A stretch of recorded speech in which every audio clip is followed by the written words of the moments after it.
Je m'interroge ce jour sur la question de l'abandon, mieux encore de la mauvaise gestion du projet d'exploitation de l'uranium de Poli dans ce pays. Pour ceux qui ne le savent pas, Poli, c'est dans l'extrême nord du Cameroun, littéralement à la frontière avec le Tchad. Comment comprendre le non-respect de l'article 12 du décret numéro 2014/1882/PM du 4 juillet 2014, de même que celui de 2002 portant sur l'application du code minier de 2001 dans ce pays, qui stipule qu'avant toute attribution d'un permis de recherche, un levé du périmètre doit être fait à la charge du demandeur et sous la coordination du MINMIT. Comment a-t-on procédé au lancement après étude de faisabilité du projet d'exploitation de l'uranium de Poli dans ce pays? Est-ce qu'il y a eu véritablement un levé de périmètre? Est-ce qu'il y a eu un suivi de la part ou une coordination de la part du MINMIT? Rien n'a été fait de l'avis des experts.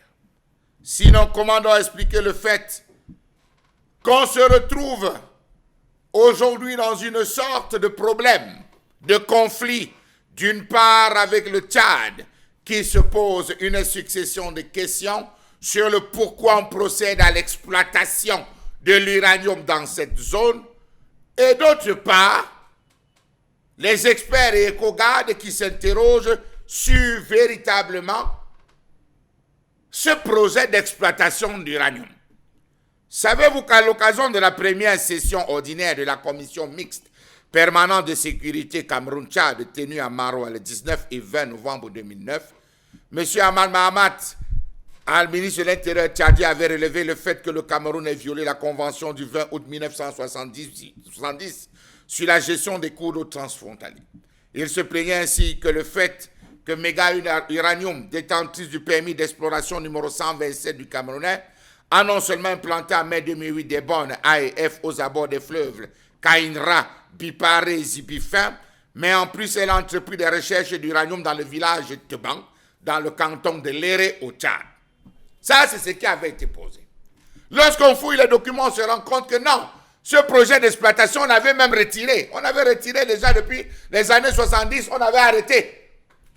Comment comprendre que malgré cette interpellation, rien n'a arrêté la boulimie financière de ces barons qui ont néanmoins poursuivi les chantiers? Nos autorités gouvernementales ont-elles connaissance des limites territoriales de ce pays? Question. Relevons que ce projet d'exploitation d'uranium dans la zone de Poli se trouve dans la région du Nord. Et dans cette région où on parle de ce projet d'exploitation d'uranium, se trouvent 3 aires protégées, dont le parc national du Faro, qui se retrouve noyé dans le permis d'exploration de méga uranium à Poli. D'abord classé en 1947 comme la réserve forestière du Faro avec le décret numéro 80/243 du 8 juillet 1980, elle est devenue un parc national.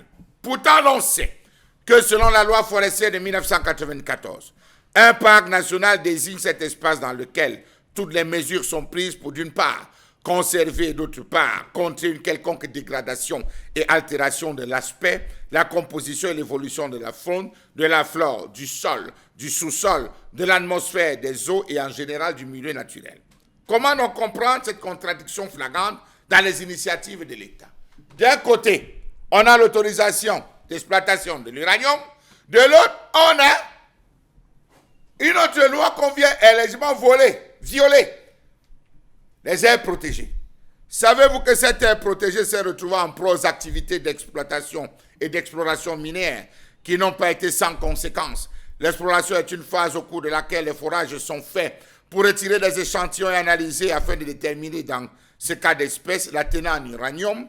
À cause des engins utilisés au cours de cette période, ces activités sont génératrices de pollution sonore continue, ce qui a perturbé, dit-on là-bas, le comportement des animaux dans la zone d'intérêt synégétique à gestion communautaire de Voko-Bantandje, qui est une zone tampon entre les communautés et le parc.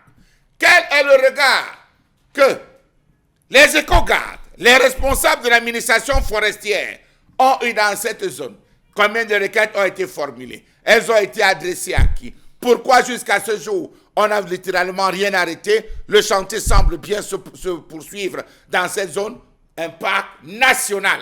Or, la loi forestière de 1994 interdit toute activité dans un parc national. Malheureusement, la législation en vigueur qui réglemente la répression pour troubles anormaux de voisinage n'est pas suffisamment précise pour que la responsabilité de cette société soit ici engagée. Savez-vous qu'une visite du parc national du Faro a permis de constater que les animaux sont victimes d'accidents, ils tombent dans les tranchées et excavations abandonnées par l'entreprise après son passage. Soyons sérieux dans ce pays. Savez-vous qu'il convient de relever que les gisements et activités d'exploration, autant pour moi, d'uranium ont commencé au Cameroun en 1958. Elles ont consisté en des survols radiométriques et des forages. Ayant constaté que les activités d'exploration représentaient un danger important dans la mesure où les forages effectués pouvaient traverser les nappes phréatiques, l'État a suggéré l'abandon en 1987.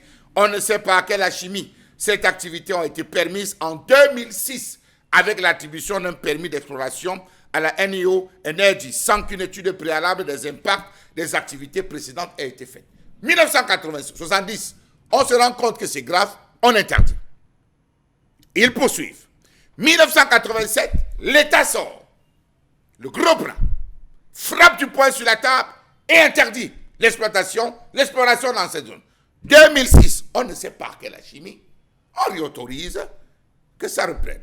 Là, on a le droit de se demander à quelle quantité de radiation ont été exposés les animaux, les riverains, jusqu'à maintenant, en contact avec ces eaux souterraines. L'uranium peut les contaminer. D'où la nécessité de les fermer hermétiquement avec du béton et toute autre matière imperméable. L'État camerounais devrait évaluer l'impact de l'exposition de ces populations aux radiations, ensuite prendre les mesures médicales et sécuritaires qui s'imposent pour éviter que ces cas d'espèce continuent.